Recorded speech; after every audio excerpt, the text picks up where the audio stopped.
The stock market crash was only the beginning.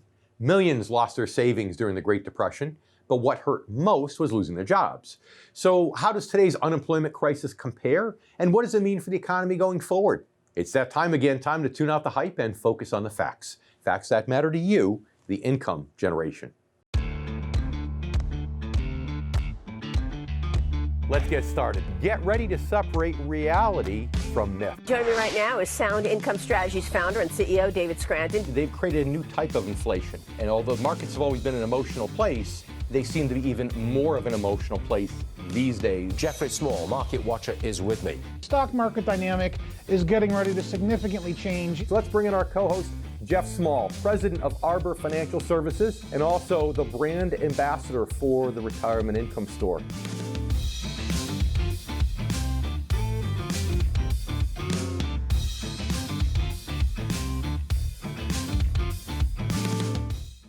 You don't need me to tell you that the impact of the coronavirus crisis on American jobs has been devastating. It's historically bad, in fact. At the peak of the crisis, over 40 million Americans were out of work, putting the real unemployment rate at nearly 20%, a level which we've not seen since the Great Depression. Now, yes, things have improved, but with the health crisis still not under control and virus cases spiking all over the country, unemployment remains a major concern. So what exactly are the systemic impacts of high unemployment? And to what extent can federal relief limit those impacts, and for how long? We'll answer those questions and many more on today's show. And joining me as always is my good friend and co-host Jeff Small, as well as Greg McBride, Senior Vice President and Chief Financial Analyst at Bankrate.com.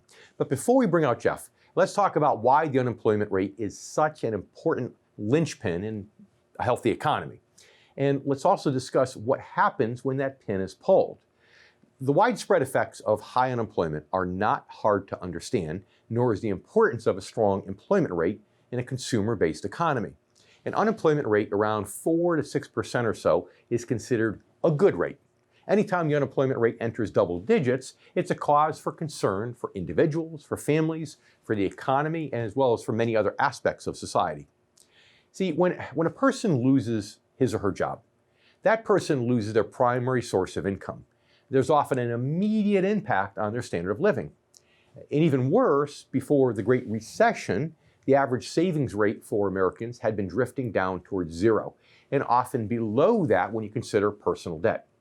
As a result, many reports show that the average worker is only a few weeks away from serious financial trouble without a job that pays them every week.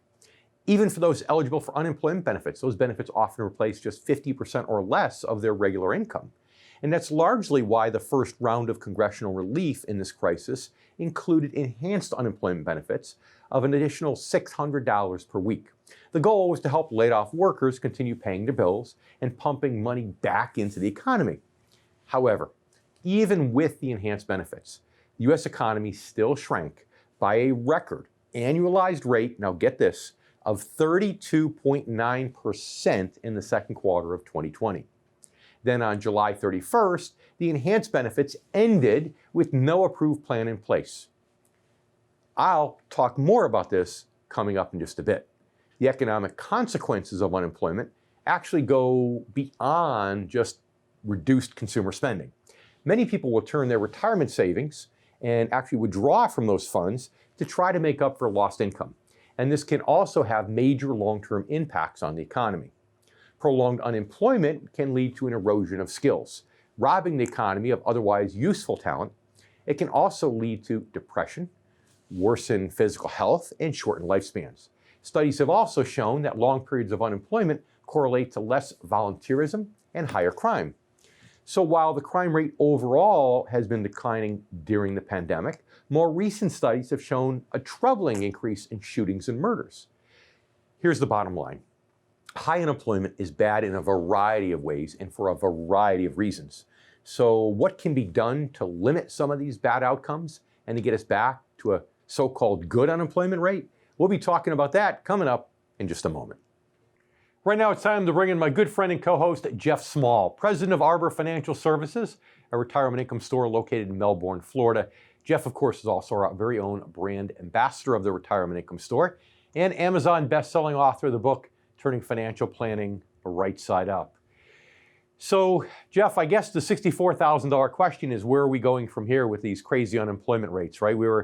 The published rate was just close to 15% back at the worst point. I believe that was in May or beginning of June. And now we're down to about 10. So now the question is it going to stay here? Is it going to get worse? I know we get to ask Greg McBride, and I can't wait to see what he has to say. But what are your thoughts from this point forward in terms of that and how it's going to affect our viewers? Well, Dave, last month we had 1.8 million people leave the unemployment payroll. So they got rehired back at their old jobs. And so, we had a crushing blow to employment with the rise of COVID and all the mandated shutdowns, and all these people lost their jobs almost instantaneously. But what we're discovering is there's millions of people going back to work per month. I expect this trend to continue because you can just look around in the area that you live as a viewer or a listener. You can see that people are out and about, they're doing stuff. They're going to restaurants, they're shopping, they're being active. So I think the economy is going to come back with a vengeance, way better than everybody realizes. Well, I guess the issue becomes when you look at it nationally, because every area geographically is different. For example, there are a lot of places up north where you can only go to a restaurant outside, right? Well, obviously, once October, November comes, that's going to go away, and those restaurants are going to have to shut back down or figure out a way to let people inside. And, if we're lucky, let's say in January, and we get a vaccine, that's great, but like I've said before, a lot of flu vaccines are only 40, 50% effective. We would need to have one that's about 90% effective, I think, to really give everybody confidence, going back. So it's all different geographically, which is the real struggle.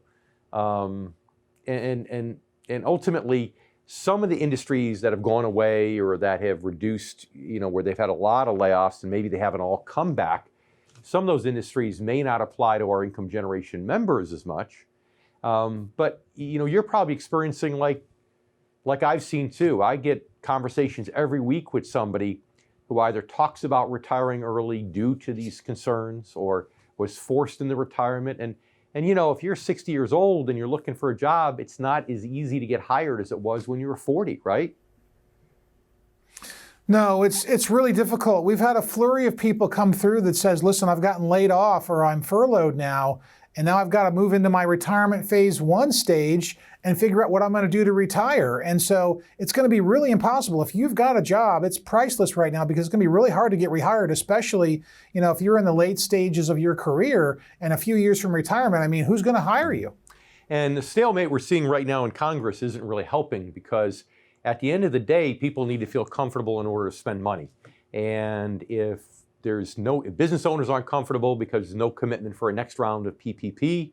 If individuals aren't comfortable who are unemployed because the $600 it goes away or at least is in danger of going away, that could have a big effect. And did you say the word Congress just now? Is that what you said? Why is it anytime I mention any word, even if it's 1 or 2 letters that has any political connotations, you can't help but latch onto it, can't you? I can't because Congress almost has as low of an approval rating as the media, and I just wanted to make sure you understood what you just said. Yeah. Yeah, it's unfortunate right now because this pre-election thing, I don't think anything is going to get done in the next few months because right now, unfortunately, and I guess I could say this because we're sitting here with this wonderful Newsmax audience of ours, but what's happening is, a lot of the Democrats in Congress are doing whatever they can to make sure that Trump can't get anything through in his last few months. I think they're trying to handcuff him as much as possible, and that's unfortunate. So there you go. I am now playing your game and talking politics. Are you happy? I'm happy, but Dave, the real story about this is the House Democrats are holding the American people hostage because they want a blank check to do whatever they want and fund whatever pork projects and pet projects they want at the expense of the people that are suffering in this country economically. It's a travesty to what's happening, and nothing gets me more passionate and more heated when I see politicians play games with the lives of people financially, especially ones that are going through difficult times.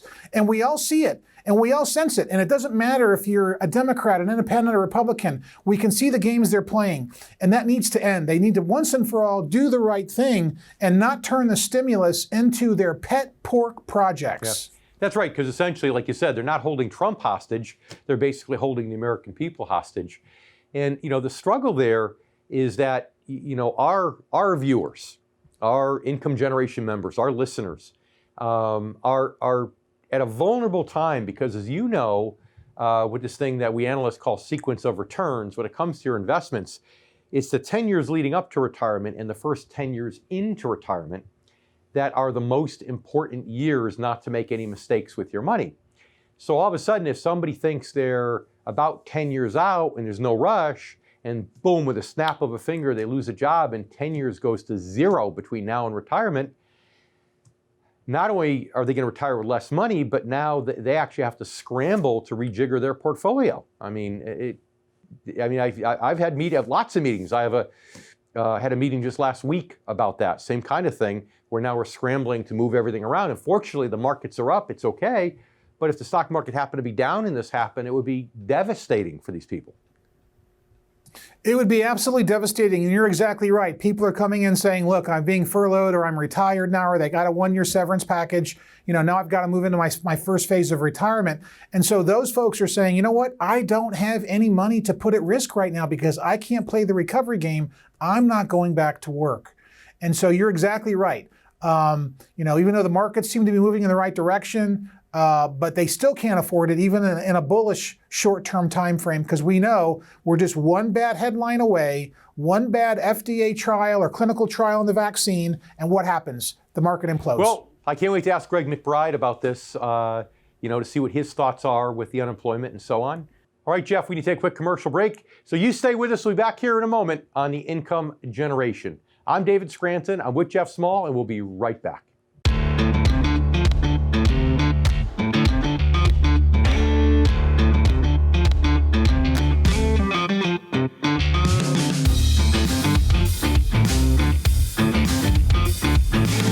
Diane and her husband dreamed of spending their retirement traveling, but that changed when she became her mother's primary caregiver. Now her day starts before 6 a.m., helping mom often late into the night. It's a stressful job, but Diane wants the best for her mom.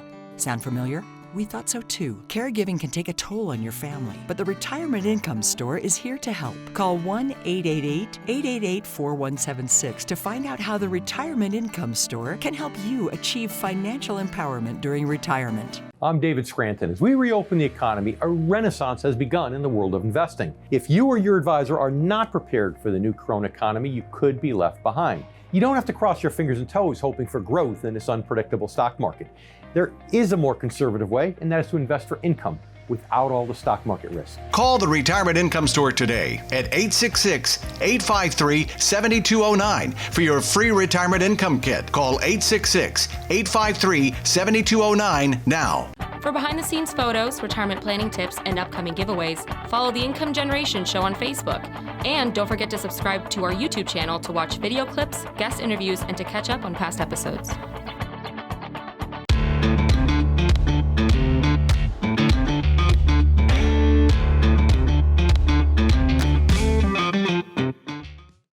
The unemployment picture here in the United States for the first 4 months of this coronavirus crisis was the worst we've seen since the Great Depression. The number of unemployed Americans leapt from 6.2 million in February to 20.5 million in May, taking the unemployment rate from an official 3.8% to 13%.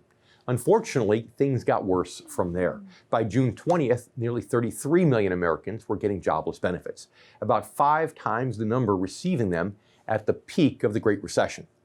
Officially, the unemployment rate was said to have peaked at just about 15%. However, many economists pointed out that the real rate was probably closer to 20%. And even Treasury Secretary Steve Mnuchin confirmed this. That's not much below the estimated 24% unemployment rate that the country hit at its peak during the Great Depression. The picture has improved since new claims peaked in late March, and especially since reopening efforts began across the country in May and June. But still, new spikes in coronavirus cases have caused many states and many counties to slow or to reverse their reopenings, prompting fears that unemployment rates will begin to creep back up again. That's troubling, considering how many Americans were still collecting unemployment at the time the government's enhanced benefits relief program expired at the end of July. It's also troubling because job losses now are more likely to be permanent. Temporary layoffs were a strategy many companies used to try to weather the storm. And sadly, if they continue to struggle in the months ahead as a result of virus spikes, they may be forced to lay off workers again. But this time it could be for good. And what's more, businesses that manage to stay open and to pay workers by taking advantage of federal loans in the first few months of the crisis may soon lose that option. And that too could lead to unemployment numbers creeping back up again. Already, job recovery momentum has slowed in recent weeks due to virus spikes, as well as the continued fallout from March and April shutdowns. For example, according to Bankrate senior economic analyst Mark Hamrick, with more bankruptcies and job cuts announced in the retail sector, the economy remains a significant risk in the weeks and months ahead. What might this significant risk mean for you as an everyday investor, saving for retirement or who's retired? We'll talk about that more coming up in just a bit. And right now it's time to bring in my good friend and co-host Jeff Small, as well as our guest Greg McBride. He's Senior Vice President and Chief Financial Analyst for Bankrate.com. Greg, thanks for being back here with us. Thanks for having me. What a difference nearly 6 months make. I think it was just about March 1st you were with us last. We were just talking about the very beginning of this whole coronavirus situation. Did you ever expect that unemployment would have gotten as high as it did? At the peak, I think it was officially over 15%, and many people confirmed that the real unemployment rate was actually over 20. Were you surprised when it got that high? Things unraveled very quickly. And so, I think it was a shock to all of us because these are numbers that we hadn't seen. We went from the lowest unemployment in 50 years to the highest in 90, and we did it in 8 weeks. I mean, if somebody had written that movie script at the beginning of the year, you'd have thrown it in the garbage. Yeah, this is really, it was the only time we had worse unemployment than that really was the Great Depression. Of course, fortunately, we recovered a lot quicker. The Great Depression was a slow bleed in the unemployment rate over the first 3 years or so. And now this time we fell off a cliff and then we kind of climbed partway back up the cliff. So right now we're looking at rates officially are a little bit over 10%, unofficially probably closer to 14, 15. So where do you see this getting by the end of the year? I know it depends upon the virus and all, but what's your best guesstimate of a range at this point? Yeah, I mean, I think, somewhere in that 9 to 11% as far as the headline unemployment number is concerned. And a lot of that is just going to depend on what we see with regard to the virus in the second half of the year and the effect that has on demand. It's not just people's ability to spend, it's their willingness to do so in the face of the virus. And until we really get that under control, it's not going to unleash the true willingness and ability that consumers have to go out and spend. So when you say the headline unemployment rate, do you mean the 10 number, that's the official number, or the 14 that's the unofficial? Yeah, I'm talking about the 10 number, the one that gets widely reported. Of course, it bears pointing out that even that is, that's not the complete picture in the sense that, it's not counting people that are in business for themselves. There are, for example, 28 million people still drawing some form of unemployment right now. And that's because people that are not normally eligible for unemployment assistance, like contractors, independent contractors, and people in business for themselves, are able to get some money that way. But it really, gives you the big picture as to the extent of unemployment, something that extends well beyond that 10% headline rate. So the headline rate's 10. You said 9 to 11 by the end of the year. So you're kind of expecting we're going to level off where we are here for a while. So how long do you think it takes to get back, let's say, under 6% or under 5% or something that's considered a really healthy economy? Honestly, it's probably going to take us, 2-3 years, maybe more. And a lot of that just depends on the trajectory of the recovery. I mean, as you noted, the economy had a sudden stop. Normally when we have a recession, it's kind of a slow grinding descent into a recession. And this wasn't. We had a very robust economy, strong labor market, and then overnight we turned out the lights, sent everybody home, and told them to stay there. Right. So you saw this, rapid spike in unemployment. But as things reopened, we also saw, pretty impressive rebound, not only in terms of people getting called back to work, but I think even more so spending. People were going out and spending. Now that's leveled out recently. Some of that is because of the resurgence of the virus. Some of that is because some states have kind of rolled back some stages of that reopening. So, it's not a cop out, but frankly, it all really depends on the virus. Until the virus is under control, it's not going to unleash the full recovery power. I mean, you look at things like low interest rates. Those low interest rates will be a nice tailwind on the recovery, but only once the virus is under control and we can get quote unquote back to normal.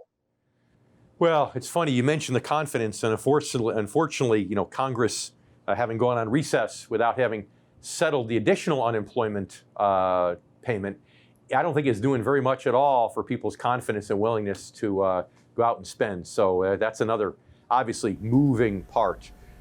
Jeff? Hey, Greg. Long time no talk. It's great to see you back on the show. And, I want to try and be optimistic here about what's going to happen with employment going forward. Everything is contingent upon the virus, but I don't want to beat the virus up. But let's say that we get a good vaccine that works, lowers mortality, lowers hospitalizations, lowers the range of symptoms that people get or the time that they have the infection, and we can get back to a more manageable environment like we can with a common cold on the virus. How long is it going to take to recapture 28 million jobs to get us back down to that 3.5% unemployment rate? What would be the anticipated ramp up time and rate that you would see if we had a good therapeutic by way of a vaccine and way of lowering mortality? Well, I think, that scenario you've presented there with the vaccine and the therapeutics, that's really the key. That gets us on the expressway in terms of economic recovery. And so, that's where we do start to see a more robust and sooner economic recovery. And some of those forecasts that, the economy is not going to return to the same size as it was at the end of 2019 until the end of 2022. Well, all of a sudden that starts to get brought forward with, an effective vaccine and therapeutics that allow people to unleash that true spending power.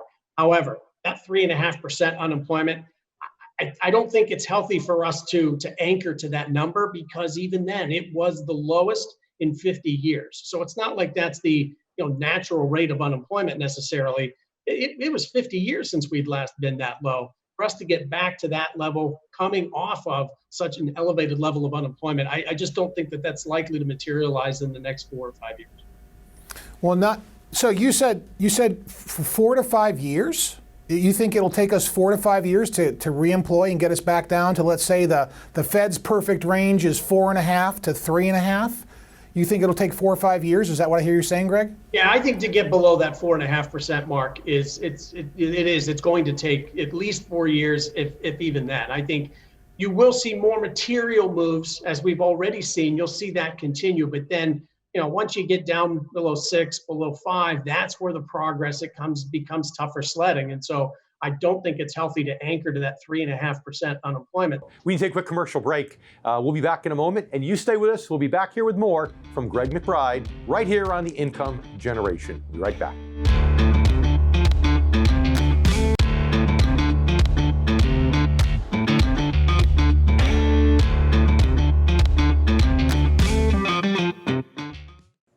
As I've said, the employment picture has improved steadily in the last 3 months. In May, job roles increased by 2.7 million.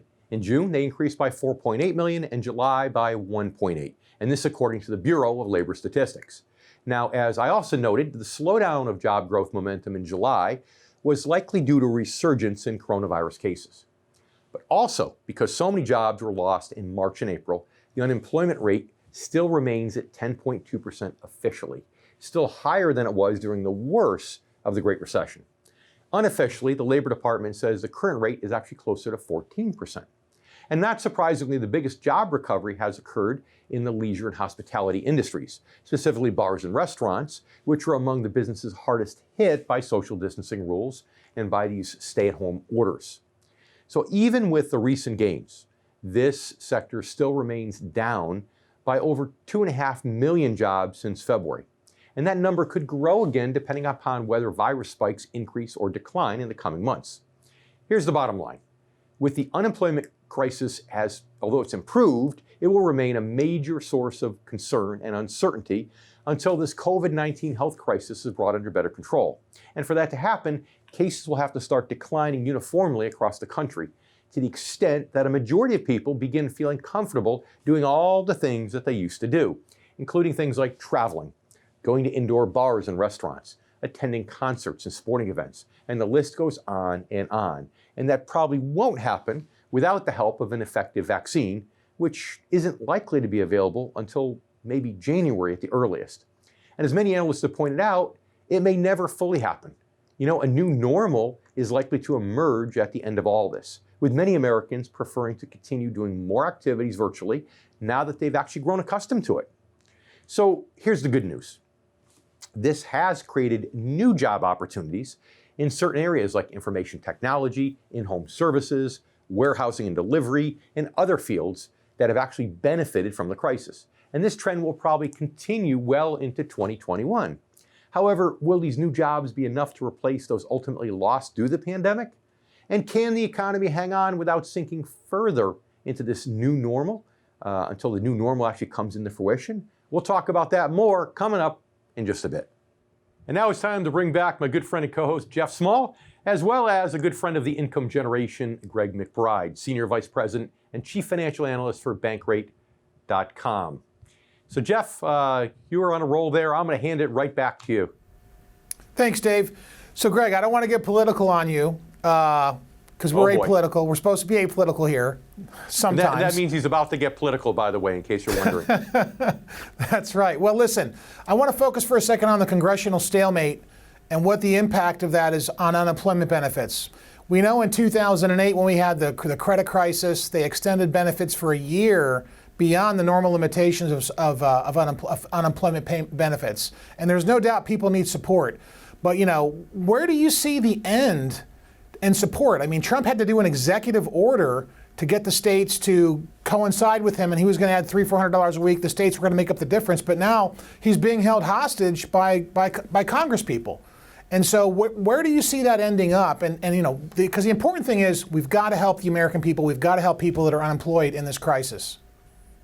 Yeah, absolutely. I mean, you know, one of the things that was behind that robust recovery that we started to see as states were reopening after the initial shutdown was the fact that people were able to spend because they had money to spend.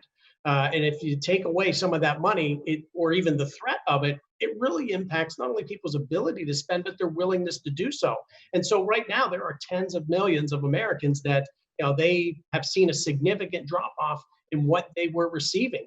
And, you know, look, I think in terms of aid to the consumer, you know, we talk about, you know, the 28 million that are unemployed and that, you know, they've seen that $600 a week federal supplement go away. Let's not forget, 49% of all households have seen a hit to their incomes since the outbreak of the pandemic. The fact is, there may be 28 million drawing unemployment, but there's an equal amount that they're working, but they're working less. They've taken a pay cut. They're making less money. And so, you know, there's a big hole that needs to be filled in terms of consumer income and therefore the ability to spend. Needless to say, 70% of our economic output is tied to consumer spending. So that's really key. Yeah, those are all really good points, Greg. I think in addition to all that, though, you know, there needs to be another round of PPP benefits because so many small businesses are on the brink with the lack of consumer demand. They're on the brink of not existing here. And so there's got to be some more stimulus there in addition to other packages that they're putting together. So I wish they would get off the political bandwagon here and do what's right for the American people. Dave, what do you think about that? You're apolitical sometimes. Yeah, so you did a not so good job at staying apolitical, but that's all right. I expect nothing less from you. Yeah, the PPP I think is important, and you know, Congress is going to do what Congress is going to do. There's going to be gridlock, you know, maybe, and I think that's going to kill confidence, you know, with the consumer. But Greg, what I'd like you to do is just explain for our viewers and our listeners the ultimate domino effect that occurs, in your own words as an economist, the ultimate domino effect when people are unemployed, they spend less, how the dominoes fall and how it affects all other areas of the economy that people may not even be thinking of. Well, to put it bluntly, one person's income, is the spending that then becomes somebody else's income. And so that's that domino effect you're talking about. And so, more than 2/3 of our economic output is tied to consumer spending. And that's because dollars are getting turned over again and again. One person earns it, they spend it. That's somebody else's earnings that they then spend, and so on down the line. But, just as with a line of dominoes, you take one or two out, or if you don't knock over the first one, and that really disrupts the entire flow. And that's exactly where we are from an economic standpoint. And Jeff's point about the aid to small businesses, absolutely, I totally agree. That's really the backbone, not only of job growth traditionally in the U.S., but really sort of the backbone of our economy. That's how America was built, was on the back of small businesses. The longer that this persists, the more that will go from temporarily shutting down to permanently shutting down. Yeah, I think people think sometimes if there's less consumer spending, it just affects the stock market. But what they don't realize is that it affects other people's, if corporations aren't making as much money, there's less demand for goods and services, they lay more people off. Now there's more people with an unwillingness to spend, and therefore they spend less, and then more people get laid off as a result of that, less revenue going to corporate America, and that spiral just begins. So in the minute or so we have left, I'd like you to share with our viewers and our listeners the best advice you think today. On March 1st, you said, gee, I'm worried about the bond market because interest rates could go up and that could hurt bonds and yields are low. But a few weeks after that, we had a lot of major companies in the S&P 500 actually cut stock dividends. So are you still looking at stock dividends as a good way to provide income, or other things like preferred stocks, or maybe some bonds if you can find them that actually have a good yield? Talk to our viewers and listeners. Well, just as you would diversify your portfolio, you also want to diversify your income sources. And, a big part of that, common stock dividends. Yes. Now, some of them are, being frozen, cut back, suspended. That's par for the course in a recession, but that's also why you don't put all your eggs in the basket of one or two industries that pay high dividends. You spread that among all industries, and then also supplement that, and you don't rely just on common stocks for that income. Look at preferred stocks. A lot of companies that have preferred stock, like you look at the banks, for example, they have restrictions that are placed on their dividends, but that's their common stock dividend. Preferred stock dividends keep getting paid. And so that's another benefit to supplementing and diversifying your overall income picture so that you're not overly dependent on the very low yields of cash and bonds you can get from equities. Yeah, and Greg, most people don't realize that preferred stocks, even though they have stock in the name, they're actually more bond-like than they are stock-like in so many ways. So thanks for that. I appreciate that, Greg. As usual, it's been my pleasure, and hope to have you back. And you stay with us too. We have more coming up here on The Income Generation. I'm Dave Scranton. I'll be back with Jeff Small in just a minute.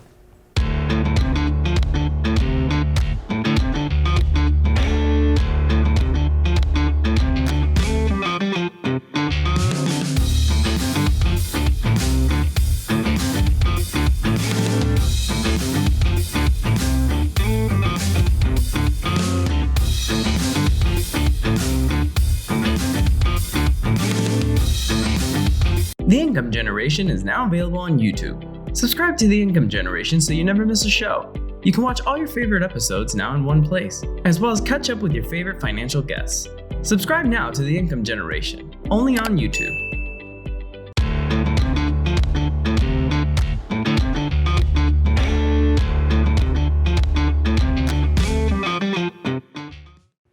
Now it's time to bring back my good friend and co-host, Jeff Small, brand ambassador of our very own Retirement Income Store and author of the book, Turning Financial Planning Right Side Up.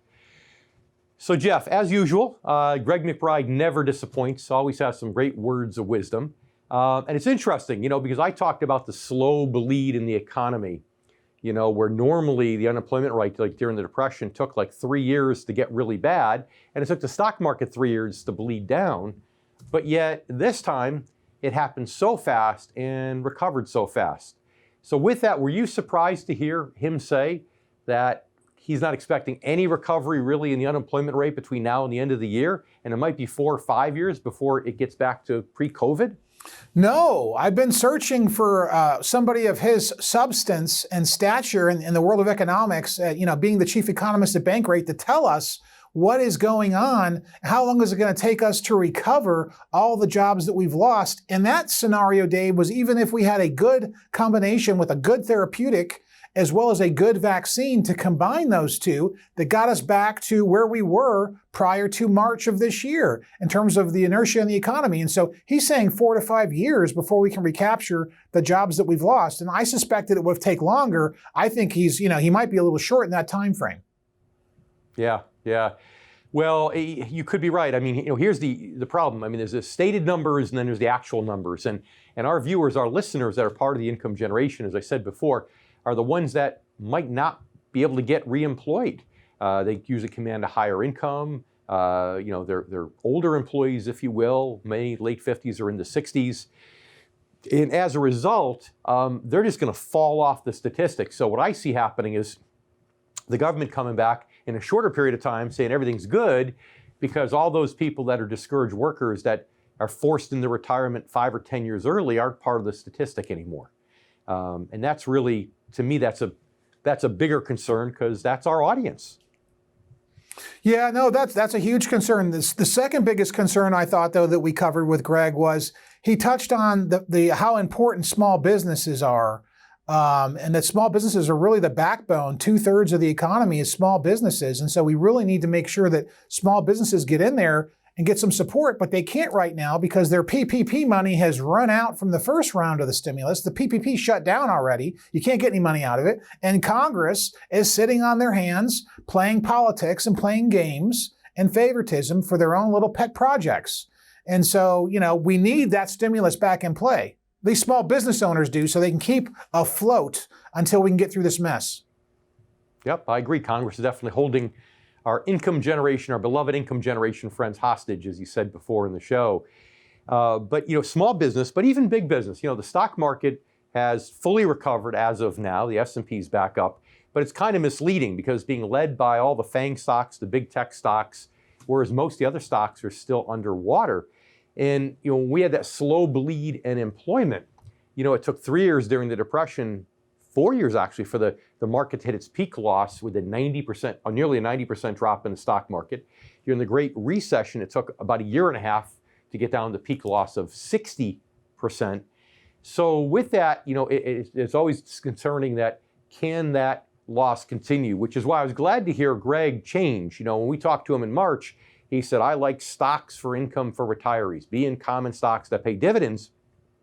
I'm glad to hear him now say, well, maybe preferreds might be the better option because it's a more consistent dividend flow and it's less likely that those dividends get cut. I mean, that was something that was music to my ears, as I'm sure it was yours. Yeah, it was. It's refreshing to hear somebody that's that's objective and unbiased provide freshing, potent, honest remarks like that. And so he's exactly right. I mean, preferred should be, if you're an income generation member or in that age range and you need income, preferred should be a portion of your income should be generated from preferreds, which are preferred stocks that are similar to bonds, but act a little bit like a stock and more like a bond. Yeah, and I think that, at the end of the day, in order for us not to have another stock market pullback in the next 2 years, when I say pullback, I mean something that's more in tune with maybe 20% or so, or maybe even a little more. In order not to have it, I think several things have to happen. The Fed needs to continue to keep its foot on the accelerator with all the quantitative easing and other initiatives. Congress needs to come out with more help, which hopefully will happen long before the election. But also, we can't see another major spike in COVID-19 cases because that'll shut down parts of the country. And last but not least, we need to have a vaccine that's truly effective. It can't be 40, 50% effective. Again, it's got to be 90% effective. So I think if all those things go well, the stock market could keep marching on. If not, then it's anybody's guess. So we need to take a quick commercial break. We come back, we're to talk more about things you need to know as part of the income generation to protect your money. Stay with us. We'll be right back.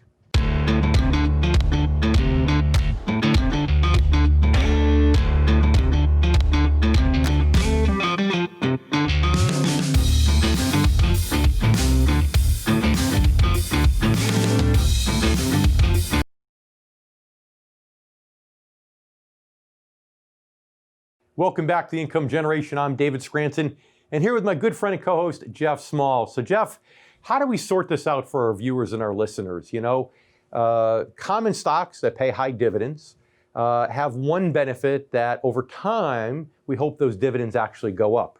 But conversely, the dividends could get cut, as we saw second quarter of this year with a lot of stocks around the country. I think that's why Greg, back in March, we interviewed him, said, you know, he likes common stocks because the upside. The preferreds and bonds are more contractual, so the income stays level. But obviously, if your client needs, if our viewer needs all that income today to survive, then they've essentially lost their inflation hedge. So how do you balance this out with your clients in the real world? What do you want to tell our viewers and listeners so they can do the right things with their money? Well, I think that two things. Number one, if they need income, they shouldn't be looking for an income proxy through common stocks. The people, it's almost a financial bromide to say, oh, I feel good about my stocks because I'm getting a dividend. But if you need that dividend for income, then that's a mistake. It's only good for people who can afford to keep that stock and not worry about it whether it goes up and down. If you need income, however, that's a different issue. Income needs to be created by other vehicles other than common stocks. And so you have to discern, as a viewer, as a listener of ours, what your needs are, and then have an advisor meet those needs for you based on what you think your income needs are, because common stocks are not the way to go if you're income centric. So I'm a little bit more liberal than you on that one thing. That's not a political statement, by the way, just that one thing. In that I look at some people, at some people just the other day, okay, they needed $75,000 a year to retire, but they wanted $100,000, and the extra $25,000 would give them money to do extra things. So if you put aside my concerns about another market pullback at some point in the next couple of years, I said to them, look, let's make sure we get you up to that $75,000 threshold with bonds and preferreds and things that have a contractual dividend rate or contractual interest rate. Then if you want to rely on common stocks for the other $25,000, that's okay, because it will give you, if they dividends go up over time, it will give them a better inflation hedge, but provided, Jeff, that they understand that if some of those companies cut dividends, now they may have to peel back some of those extra activities that weren't needs, but things that they wanted. And I kind of left the decision in their hands, so to speak. Yeah, and I mean that's a good strategy, Dave. But it's all depends on what the client wants. I think though that to keep up with inflation, I didn't answer your question originally. To keep up with inflation from our earlier conversation here a second ago, I think the best thing that an income generation viewer can do is make sure they have more income than they need. That's how we keep up with inflation, is having more income than we need. And we have to find a way to create that, because there's no... Hallelujah to that, my brother. That's the best thing. Best definition of retirement is having more income than you need every day for the rest of your life. If we need to go to commercial break again, stay with us. We'll be right back in a moment on The Income Generation.